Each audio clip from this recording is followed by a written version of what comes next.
అది ఆ కష్టం అనుభవించిన వాడికే తెలుస్తుంది. అయితే పేదరికం అంటే నిర్వచనం ఏంటి? గాంధీ గారు అంటారు, poverty is the worst form of violence అని. ప్రపంచంలోనే అత్యంత దారుణమైన హింస ఏదైనా ఉంది అంటే అది పేదరికం అని చెప్పి. అమర్త్య సేన్ ఒక మాట అంటారు, మీ అందరికీ తెలుసు, నోబెల్ ఎకనామిక్స్ ప్రైజ్ విజేత. ఆయన చాలా బుక్స్ రాశారు. ముఖ్యంగా ఆయన చెప్పిన సిద్ధాంతాలు చాలా పాపులర్ అనమాట. ఆయన ఒక మాట అంటారు పేదరికం అంటే, poverty is not lack of money, it is a lack of capability to use full potential as human beings. పేదరికం అంటే చేతిలో ఈరోజు ధనం లేకపోవడం కాదు, కానీ మన దగ్గర ధనం సంపాదించే కెపాసిటీ అంటే స్కిల్స్ కానీ ఇతర కెపాసిటీస్ లేకపోవడమే, మనిషి తన పొటెన్షియల్ పూర్తి స్థాయిలో ఉపయోగించుకోలేకపోవడమే నిజమైన పేదరికం అని ఆయన అంటారు. పేదరికాన్ని ఒక గుడ్డివాడు కూడా లేదా పేదరికాన్ని ఎవరైనా చూడగలరు అనమాట. అంటే దాని యొక్క ఎక్స్పీరియన్స్, దాని యొక్క బాధ అంత భయంకరంగా ఉంటుందని అర్థం. సో అటువంటి పేదరికం మల్టీ డైమెన్షనల్గా ఉంటే ఎలా ఉంటుంది? బహుముఖీయ పేదరికం అంటాం, బహుపార్శ్వపు పేదరికం అంటాం, మల్టీ డైమెన్షనల్ పావర్టీ ఇండెక్స్. రీసెంట్గా మనం చూస్తే గత వారంలో యుఎన్డిపి మరియు Oxford poverty and human development initiative వాళ్ళు సంయుక్తంగా గ్లోబల్ ప్రపంచవ్యాప్తంగా మల్టీ డైమెన్షనల్ పావర్టీ ఇండెక్స్ ఇచ్చారు. దీనిలో 110 దేశాల పావర్టీ లెవెల్స్ చూసుకుంటే, అంటే దాదాపు 610 కోట్ల జనాభా చూసుకుంటే, దానిలో 110 కోట్ల మంది బహుముఖంగా పేదరికం అనుభవిస్తున్నారు. అంటే అనేక రకాలుగా వాళ్ళు పేదరికం లేమితో కష్టపడుతున్నారనమాట. మనం చూస్తే మల్టీ డైమెన్షనల్ పావర్టీ ఇండెక్స్లో 3 స్టాండర్డ్స్ ఉన్నాయి. అంటే 3 చూస్తారు. ఒకటి హెల్త్, రెండోది ఎడ్యుకేషన్, మూడోది లివింగ్ కండిషన్స్ లేదా స్టాండ్ ఆఫ్ లివింగ్. ప్రతిదానికి 1/3 వెయిటేజ్ ఇస్తారనమాట. ఈ పేదరికం అనేది మల్టీ డైమెన్షనల్, అంటే ఆరోగ్యపరంగా, విద్యాపరంగా, జీవన ప్రమాణాల పరంగా చాలా దారుణమైన దెబ్బతీస్తుంది. అంటే శానిటేషన్ కావచ్చు, న్యూట్రిషన్స్ ఫుడ్ కావచ్చు, బేసిక్ ఎడ్యుకేషన్ రైట్స్ కావచ్చు, లేకపోతే వాళ్ళకి ఉన్న బేసిక్ ఫెసిలిటీస్ కావచ్చు, ఇవన్నీ కూడా తక్కువగా ఉంటాయి అన్నమాట. అంతర్జాతీయంగా ఈ పేదరికం చూస్తే కనుక మనం గత 15 సంవత్సరాల్లో 2005-6 నుంచి 2019-21 మధ్య 10 సంవత్సరాల కాలం, అంటే ఈ 15 సంవత్సరాల కాలంలో చూస్తే మొదటి 10 సంవత్సరాల కాలంలో భారతదేశంలో కూడా పేదరికం బాగా తగ్గుతూ వచ్చింది. ముఖ్యంగా మనం చెప్తే భారతదేశంలో పేదలు మల్టీ డైమెన్షనల్ పావర్టీ సంబంధించి వాళ్ళు చాలా పావర్టీ లేమిలోంచి బయటకు వచ్చారనమాట. దాదాపు 41.5 crores 41.5 కోట్ల మంది ఈ మల్టీ డైమెన్షనల్ పావర్టీ నుంచి బయటకు వచ్చారంట భారతదేశంలో. మొదటి 10 సంవత్సరాల్లో 2/3 బయటకు వచ్చేస్తే తర్వాత 5 సంవత్సరాల్లో 1/3 బయటకు వచ్చారంటే 41.5 crores. అంటే 2005-6 నుంచి 2019-21 మధ్య 15 సంవత్సరాలు చూస్తే 41.5 crores ఇండియాలో పేదరికం నుంచి బయటకు వస్తే, దానిలో ఫస్ట్ 10 yearsలో 2/3 మంది బయటకు వచ్చేసారు. తర్వాత 5 yearsలో 1/3 మంది బయటకు వచ్చారు. ఈరోజు పేపర్లో కూడా వచ్చింది, యూపీ తను చెప్పుకుందనమాట, మమ్మల్ని బీమారు స్టేట్లో చేర్చొద్దు, మేము బీమారు స్టేట్ కాదని చెప్పి. సో చాలా రాష్ట్రాల్లో ఆ రాష్ట్ర ప్రభుత్వాల, కేంద్ర ప్రభుత్వాల ఎఫర్ట్స్ వల్ల చాలామంది లేమిలోంచి బయటకు వచ్చారన్న మాట మాత్రం నిజం. కానీ ఇంకా చాలామంది లేమిలో ఉన్నమాట మాత్రం భారతదేశంలో ఇంకా నిజం. మన దేశానికి స్వతంత్రం వచ్చిన తర్వాత పేదరికాన్ని అంచనా వేసే బాధ్యత ప్లానింగ్ కమిషన్ తీసుకుంది. ఎన్ఎస్ఓ డేటా ఆధారంగా రకరకాల కమిటీలు ఇచ్చిన సూచనల మేరకు పేదరిక అంచనాలను, గణాంకాలను ఎప్పటికప్పుడు ప్లానింగ్ కమిషన్ రిలీజ్ చేస్తూ వచ్చింది. మనం వింటూ ఉన్నాం కదా, అప్పట్లో లగ్డావాలా కమిటీ అని చాలా ఫేమస్ రిపోర్ట్ అనమాట. గ్రామీణ ప్రాంతాల్లో 2400 క్యాలరీస్, పట్టణ ప్రాంతాల్లో 2100 క్యాలరీస్, దీనికన్నా తక్కువ ఆహారం తీసుకునే వాళ్ళని పేదలుగా అప్పుడు వర్ణించేవాళ్ళం. ఆ తర్వాత మనకి కొన్ని రాష్ట్రాలని బీమారు స్టేట్స్ అనే కాన్సెప్ట్ తీసుకొచ్చాం. ఇట్లా రకరకాల కమిటీస్ ద్వారా మనం పేదరికాన్ని అంచనా వేయడం స్టార్ట్ చేసాం. 1991లో మనం ఎల్పిజిలోకి వెళ్ళాం. పోస్ట్ లిబరలైజ్డ్ ఎరాలో చాలా కమిటీస్ ఇవన్నీ వచ్చినప్పటికీ 2011-12లో సురేష్ టెండూల్కర్ కమిటీని మనం ప్రామాణికంగా తీసుకున్నాం. తర్వాత సురేష్ టెండూల్కర్ కమిటీ ఇచ్చిన రికమెండేషన్స్ ప్రకారం భారతదేశంలో 21.9% మంది పేదలు ఉన్నారని అంచనా వేస్తున్నాం అనమాట. ఆ తర్వాత మనం చూస్తే 2014లో ప్లానింగ్ కమిషన్ అవుట్లివ్డ్ ఇట్స్ యూటిలిటీ, కొత్తగా నీతి ఆయోగ్ వచ్చింది. Niti Aayog is a think tank అని అనుకున్నాం. సో ఇప్పుడు నీతి ఆయోగ్ స్లోగా ఈ పేదరిక అంచనాలకు సంబంధించిన రకరకాల రిపోర్ట్స్ కానీ రకరకాల ఇండెక్స్లు కానీ రిలీజ్ చేయడం మొదలెడుతుంది అనమాట. అటువంటి ఒక ఇండెక్సే భారతదేశంలో మల్టీ డైమెన్షనల్ పావర్టీ ఇండెక్స్, బహుముఖ పేదరిక సూచిక అనమాట, సూచి అని చెప్పొచ్చు, మల్టీ డైమెన్షనల్ పావర్టీ. దీన్ని నీతి ఆయోగ్ ఏం చేస్తుందంటే గ్లోబల్ మల్టీ డైమెన్షనల్ పావర్టీ ఇండెక్స్ని బేస్గా తీసుకుని దాని ప్రామాణికంగా తయారు చేస్తుంది. 2021లో Niti Aayog multi dimensional poverty index ఇండియాకి సంబంధించి ఈ global multi dimensional poverty index ఆధారితంగా తీసుకుని నేషనల్ ఫ్యామిలీ హెల్త్ సర్వేని కూడా కనెక్ట్ చేస్తూ ఈ రిపోర్ట్ని అందించింది. అదే 2021 multi dimensional poverty index baseline report వచ్చింది నీతి ఆయోగ్ నుంచి.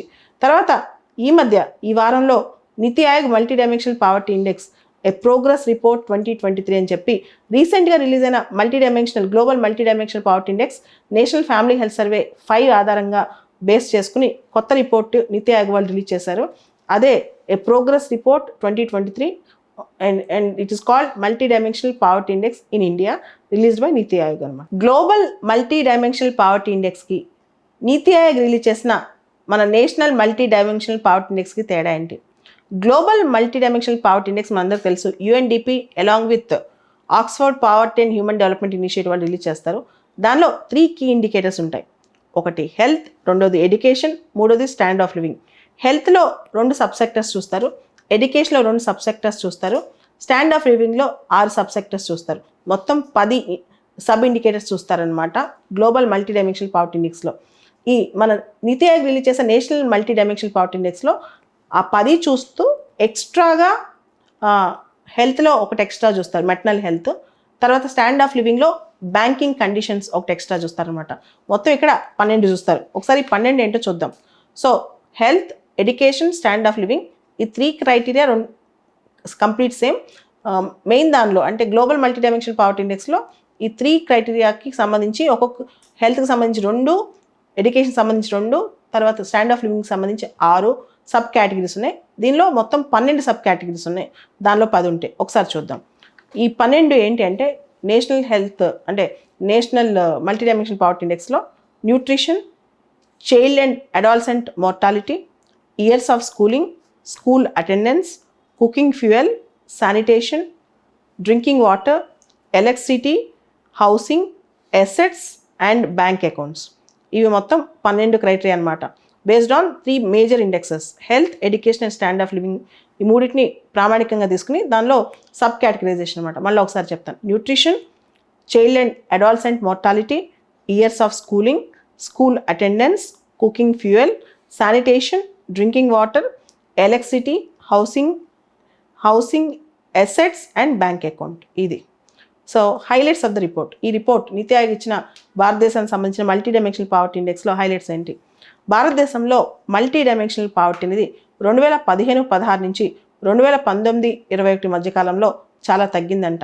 2015-16లో మనం దేశంలో మల్టీ డైమెన్షనల్ పావర్టీ 24.85% ఉంటే ఇప్పుడు 2019-21కి అది 14.96, కేవలం 14.96% వచ్చేసిందంట. అంటే చాలా వరకు ఓన్లీ 5 years స్పాన్లో మల్టీ డైమెన్షనల్ పావర్టీ గణనీయంగా భారతదేశంలో తగ్గింది అంటున్నారు. దాంతోపాటు భారతదేశంలో 135 మిలియన్ల మంది అంటే దాదాపు 13.5 కోట్ల మంది మల్టీ డైమెన్షనల్ పావర్టీ నుంచి బయటకు వచ్చారంట.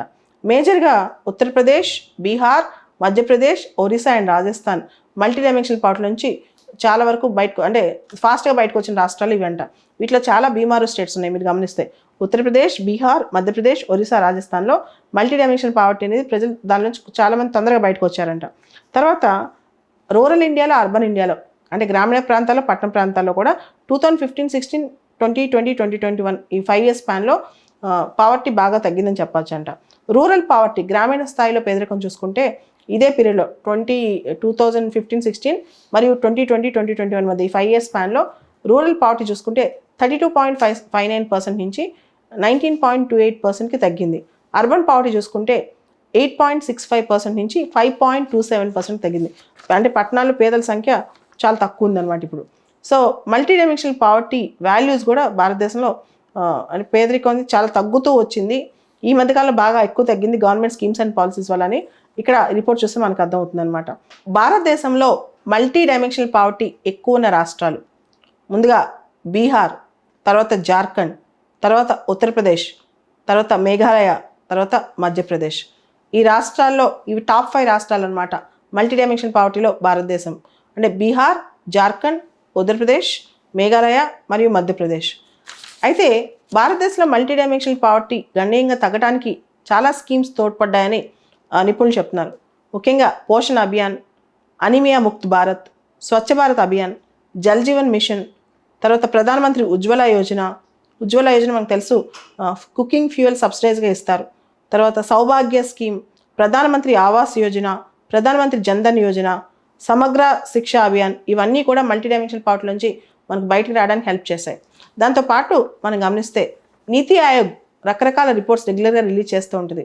ఆ రిపోర్ట్స్ అన్ని కూడా మనం చూసుకుంటే బాగుంటుంది అనమాట. అయితే ఇంతకుముందు పేదరికాన్ని నిర్వచించే ముందు అసలు పేదలంటే ఎవరు, దానికి ఒక లైన్ ఏంటి, దారిద్ర రేఖ ఏంటి అని చెప్పి దాన్ని డిఫైన్ చేసేవాళ్ళు.